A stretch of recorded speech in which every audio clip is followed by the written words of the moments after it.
So I can't, the older I get and the more I study our own sources in the West, I realize that there is a treasure here. There is a power that has not begun to be unleashed in light of today's ecological crisis and of today's cosmology. But there is energy here, and of course this is what we need as a species. Now I'm not saying Christianity is the only door in which this can happen. No. Every tradition has to dig today and find their true meaning. And we can be naive and think, oh, Buddhism's in such great shape. Well, it's not. Not in the East, it's not. I have a friend, I've done some public dialogues with her. She's not a Dalai Lama, she's a Lama. And she's American. She's actually raised Jewish, but she's fluent in Tibet. She's been practicing serious Buddhism for over 24 years, and she was ordained a Lama 2 summers ago. I was there for the ceremony. She went to Taiwan this year, and she was on TV being interviewed.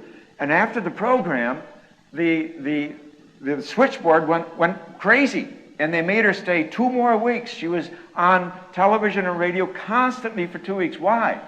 Because the Buddhists in Taiwan were all becoming westernized. They were giving up their Buddhism. And here this American shows up telling them what a wonderful tradition we have, i.e. in Buddhism, and they're just amazed. So, and I've been told by Japanese people that Buddhism is more alive in North America today than it is in Japan.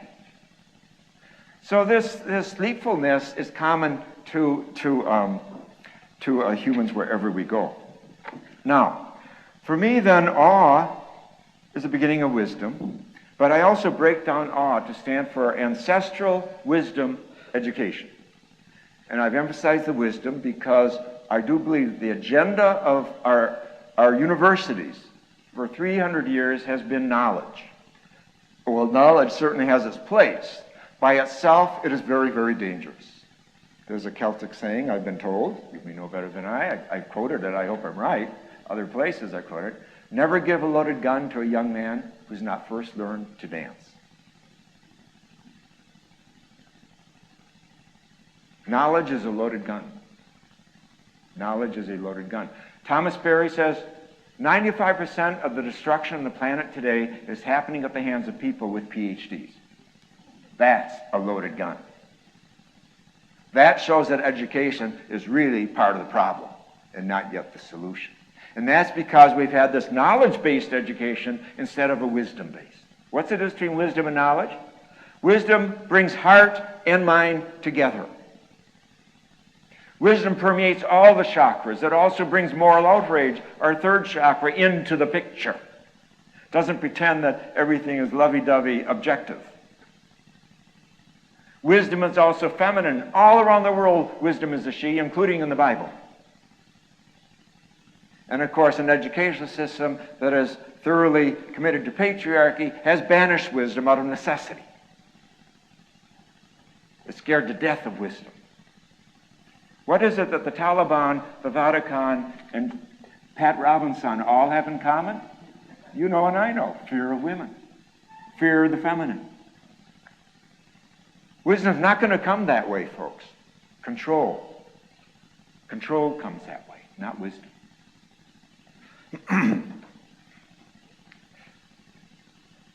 And this is where interfaith is so important, because in exploring the wisdom of the various spiritual traditions, we unleash something. Now, ancestral wisdom education. Think of your ancestors, your Celtic ancestors, your Druid ancestors. Surely this time in Irish history, when so many have floated away from Mother Church, there is a hunger to go deeper for your spiritual roots. And rightly so, of course, rightly so. The Irish people, like all people, but especially Celtic people, are very spiritual people. And while you may have felt betrayed by an institutional version of religion in a certain historical moment, that doesn't mean, of course, that you're not seeking for a return to the source, a connection to the source. So the ancestral quest is on, and especially for the Irish, and especially for the young Irish. And that's a very positive thing. But let's not be deceived. Of course, me too, what I was talking about, the real origins of Christianity and the cosmic Christ and the historical Jesus as wisdom, that's part of our ancestral heritage, at least for many in the West too. But our ancestors are not just the two-legged ones. This word ancestor means much more than just our tribal roots. For me, ancestor, another word for ancestor is cosmology. The supernova is our ancestor that gave birth to this solar system and the planets in it and the sun and the elements of our bodies, absolutely. And the original fireball that gave birth to all that and so forth, they are our ancestors too. We have 14 billion years of ancestors. So in my latest book, which is on education, is called The Awe Project, you see. And this is what I'm talking about, awe, ancestral wisdom, education. And now I want to turn specifically to education. Of course, what I'm really saying is you've got to begin education with awe. And that's a practical thing. For example, if you're teaching mathematics, what's awesome about mathematics? What brings your heart into mathematics as well as your head? What's awesome about biology? What's awesome about studying the body and physiology? Or what's awesome about religion, if that's your field? We have to bring awe into the classroom again, because it's all that awakens the heart and the longing and the mind. It's like Yeats said, education is not filling a pail, it's lighting a fire. Awe lights the fire.